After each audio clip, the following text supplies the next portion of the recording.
Hello, my friends, and welcome back. I had this particular subject for a few days already, but with some news and articles, I do not like to jump straight into discussing it. I or them. I like to get more information and see what direction it goes, not as popularity direction, but importance, and see where I can go with it, what big things it opens, what we can look behind the curtain based on that article. What does that article reveals? It's only that this guy did that and that's it.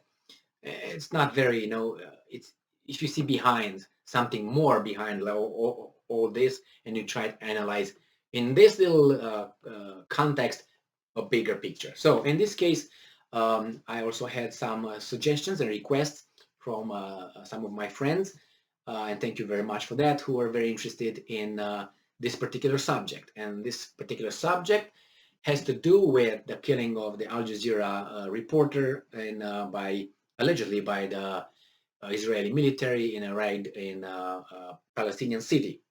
So let's go and see what's going on here. First, we're going to read, and then we're going to discuss, interpret. Oh, we're going to just interpret it as we read it. We, like we're more than one, getting crazy. This article comes from The Hill by Laura Kelly, Wednesday, May 11th, 2022. If you really want to know, it was at 12:06 a.m. No, p.m. So, U.S. condemns killing of American journalist during Israeli military in raid in Palestinian city. The U.S. government on Wednesday condemned the killing of an American journalist during an Israeli military raid in the West Bank and called for an immediate and thorough, end quote, investigation to determine who is accountable. Who is going to investigate? That's very important. As I always said, it's like, I might commit, I'm the alleged perpetrator in committing a crime in something, the prime suspect, and my dad investigates, and my uncle is the judge. You know what I mean? No, not like that. Imagine that, for instance, a American journalist would have been allegedly killed by the Russian military in Ukraine, and the Russians say, "Oh, we're gonna investigate it. Just hold your horses, relax, get your popcorn, and we're going to investigate." Would you be okay with that? I don't think so. So anyway, the American government condemned the killing and urged for an investigation. Who's going to investigate? That matters. It's always important, regardless if it's the Israelis or is the whomever. It's always important. Remember, my dad will investigate me. My uncle will be the judge. Really? And I'm going to be found guilty, you think?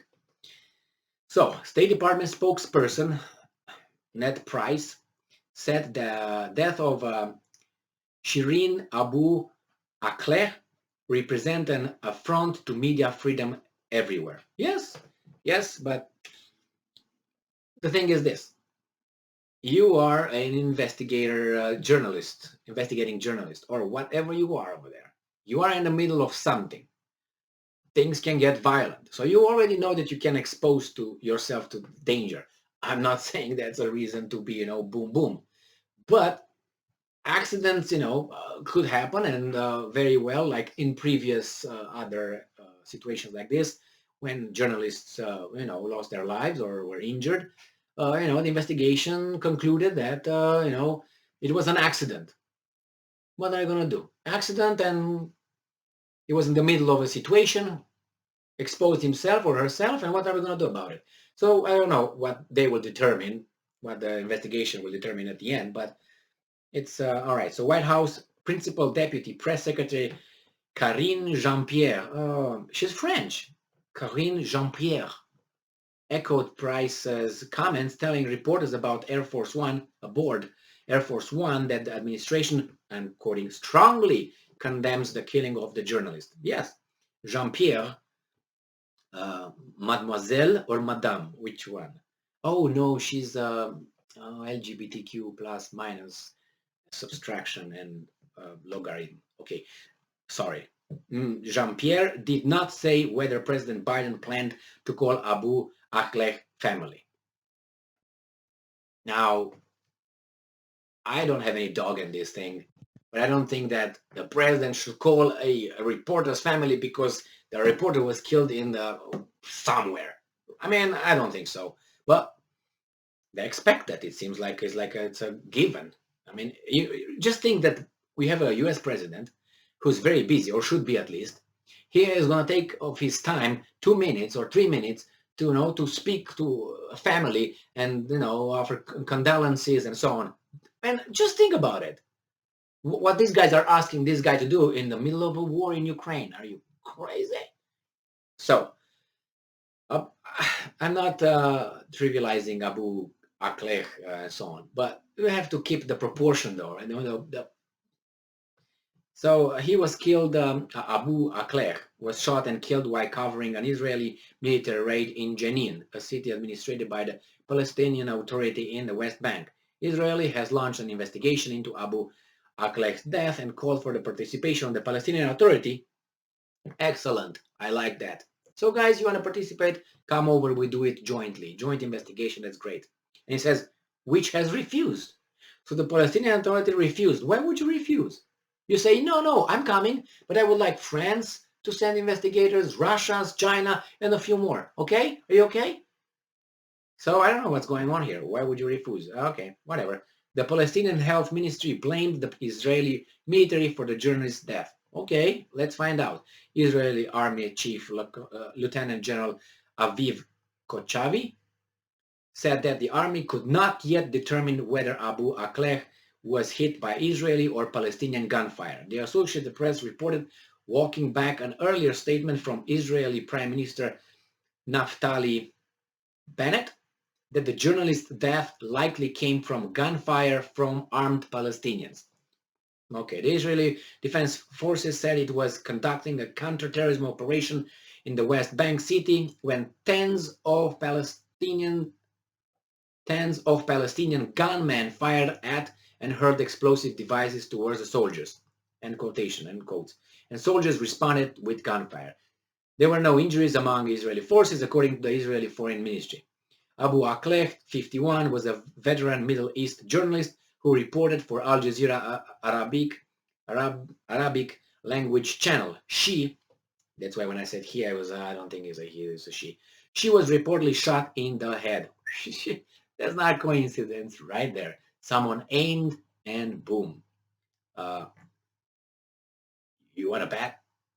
In the head. If that's the only wound, then certainly.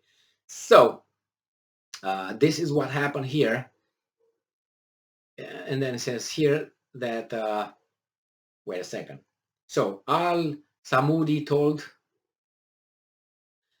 Al Jazeera reported that another one of their journalists, Ali Al-Samudi, was wounded by a bullet in the back at the scene and it is in stable condition. Al-Samudi told Al Jazeera that there were no Palestinian fighters present when the journalists were shot.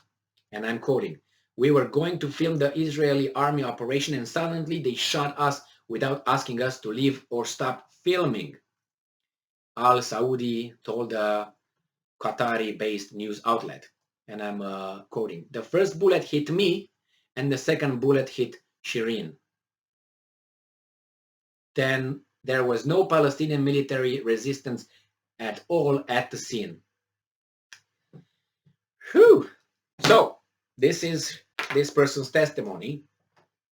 As I said, should be investigated and find out what's going on over there. Regarding the whole, just a short, and in time I will definitely touch on this subject more, just regarding the Palestinians and the Israeli conflict and however you want to call it. I am for observing the international law. And if you know what I mean, then you look at the Security Council's votes and vetoes and the violations of the, or non-violation of the international law regarding this. So,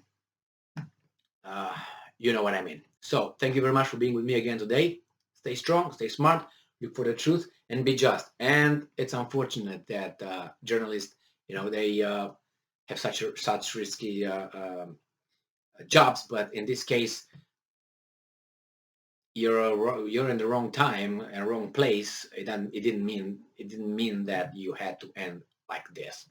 But I hope they will find the perpetrator, and after the joint investigation or impartial investigation, and charge, convict, and dispense justice. Thank you very much for being with you again. Thank you very much for being with me again. Stay strong, stay smart, look for the truth, and be just. See ya.